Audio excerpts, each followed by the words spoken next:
Right, hello everyone, Luke Smith here, and today there's been new rumours on the Universal GB or Universal Great Britain or Universal UK, wherever it's going to be called. Now this is GB News because I only watch GB News at the minute. However, other mainstream media articles are pretty much saying the same thing.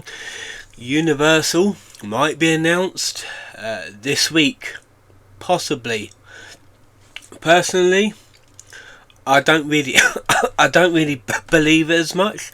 But the way work has been going on, it is a possibility that it could be announced sometime this month or next month. Because remember, there was a press media event, soft opening of Epic Universe in Universal Orlando. It looks absolutely fantastic from what I've seen.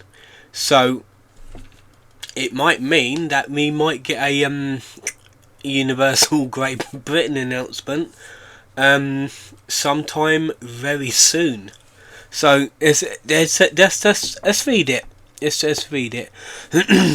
Biggest theme park in Europe could open in Bedford as Universal closes in on deal.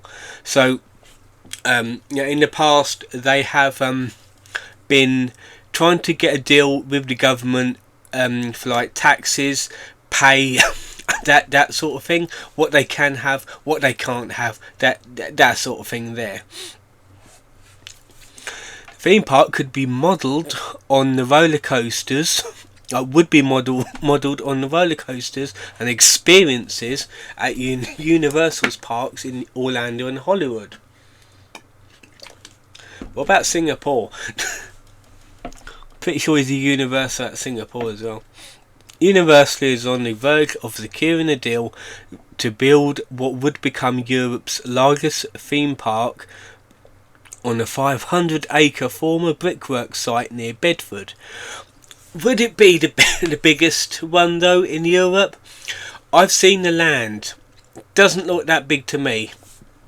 I'm pretty sure Europa Park is the biggest in Europe. Like very close to Elfling as well. Possibly Disneyland Paris.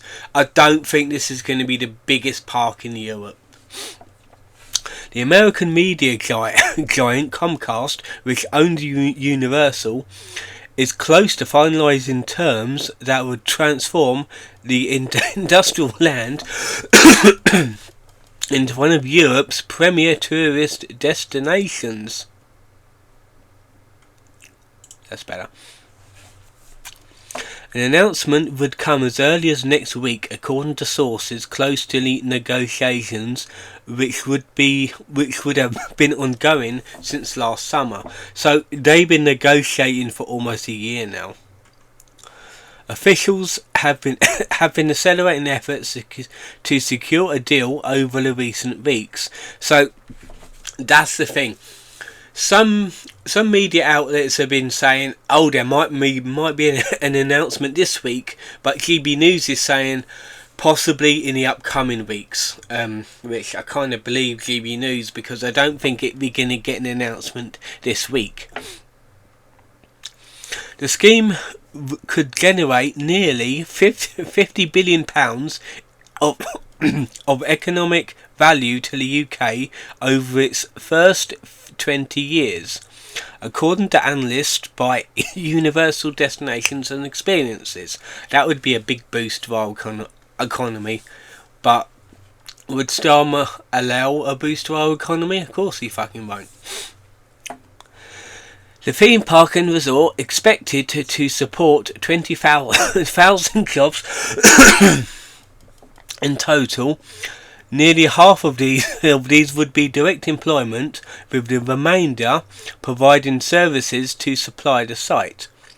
The UK Treasury stands to gain an additional £14.1 billion in tax revenue during the 20-year period. The developers anticipate millions of visitors annually, which approximately 1/3 coming from overseas. That's true. I mean, you got to remember, Luton Airport and Heathrow are the closest airports to the site, and there's going to be a lot of European and American visitors to this country if this does get built, which will be excellent for our economy. The Treasury has been negotiating with Comcast about a package of incentives known in Whitehall as Project Nectarine. Okay. These include improvements to local road and rail infrastructure to support developments. That's good. The deal would be a significant win for Chancellor Rachel Reeves. No, I do not like her one fucking bit. To support the development. The deal would be a significant win for Chancellor Rachel Reeves, who is seeking positive economic news after recent setbacks. Yeah, a lot of setbacks. But if she can pull it off, then it'll be good. Oh, having to drink every now and again because of my throat.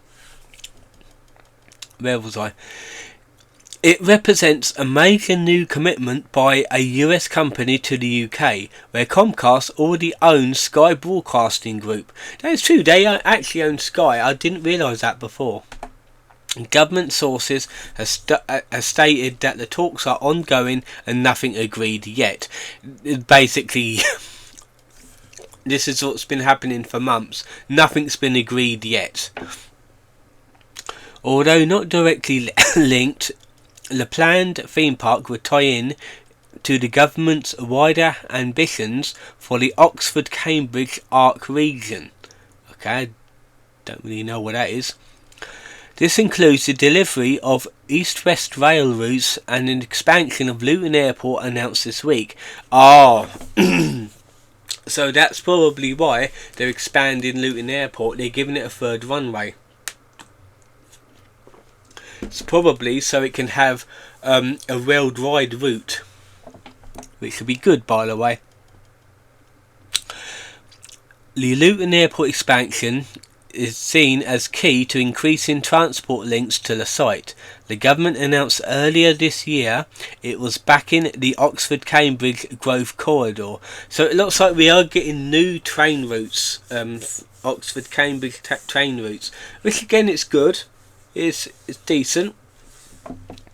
The Universal theme park would provide fresh momentum for the project, according to supporters of the initiative. We got a picture of the Luton Airport right here. Decent airport. I don't mind it. The development work for the theme park could take as long as 6 years to complete. The land is already designated for economic development. Well, that's the thing, because they said if negotiations went ahead, got agreed on, and they start building it, it would open for 2030. I don't see that happening. It's taken too long at the minute, so they might be. It's going to be delayed. In other words, like work is going to be delayed on it. Comcast. Oh no, here we go. The theme park would be modelled on the roller coasters and experiences at Universal Parks in Orlando and Hollywood. Comcast has acquired the land but has not fully committed to the scheme. Okay, so they only just bought that. They only bought it. They're not committed, which doesn't really fill me full of hope. Executives have previously warned that the group could find alternative sites in other European countries if terms aren't favourable. Now, I have heard about this because Comcast said, well, not they didn't say, but it said that there is sites in France and Spain, I believe, that they are interested in looking at if negotiations fall through and they don't agree on them. So there is a possibility that it might go tits up and Comcast saying, okay, no, we're not going to build in the UK, we're going to go over to Europe and ask them. So there is a possibility that nothing will come out of this. The Development for Culture, Media and Sport is the government sponsor for the project. And that's it. That is it. I'm going to put this in the description below. I don't know why it's saying that my... Oh no, for some reason I thought it says I was in Canterbury when I'm not. But yeah, interesting read. Good to read an update. I'm going to leave this in the description below so you can give this a read. I am still on the fence about this. Yes, I do 100% want this to happen. I would love a Universal theme park over in this country. It would mean so much to us. However, I am not, like I said before in my last update, I'm not getting my hopes up for this, just in case we all get disappointed and it doesn't go through. So let me know what you think in the description. In the comments. I'm going to put a link in the description so you can read this. So I hope you've enjoyed this video. Tomorrow we'll be having a Encyclopedia Dramatica reading, and I'll see you guys then.